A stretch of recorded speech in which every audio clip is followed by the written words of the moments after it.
Tiene ahí un trocico, tío, que se te va. Yo creo que ya, fíjate, Claro, con Dios no me ha dado tiempo a pillar los dos, pijo. Pija, ya no pillas aquel último.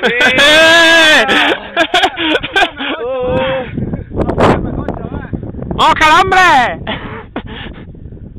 A ver, por ahí viene. ¡Saca el culo para atrás, Juan! ¡Saca el culo para atrás! ¡El culo para atrás y la cabeza para adelante! que me tira yo, pico, dígate. ¡Que no ha bajado ninguno! ¡No seáis tontos!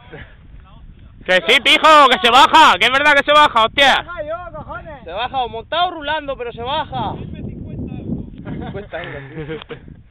Saca el culo para atrás. Por 50 euros me tiro de cabeza. Si me tira yo, no la tiras tú. Yo que quería ver una hostia, pijo, y grabarla. ¿Cómo? ¡Vamos ahí! ¡Vamos ahí! ¡Tírala! ¡Tírala para abajo! ¡La cogemos! ¿Qué más difícil así que montado? ¿Eh? ¿Qué más difícil así que montado? Claro. Ha empezado lo bueno. Sí, sí, sí, ahora a partir de ahora empieza lo bueno. ¿Sí o qué? Sí. Mira que Barranquico nos espera para allá, sí. ¿Es para allá? No, es para acá. Vamos para allá, para la izquierda. ¿Sí? Por ahí y para la izquierda. Hostia, pues estoy más confundido que la Virgen. Es que por ahí fue donde me clavé yo, tío. La senda está confundida.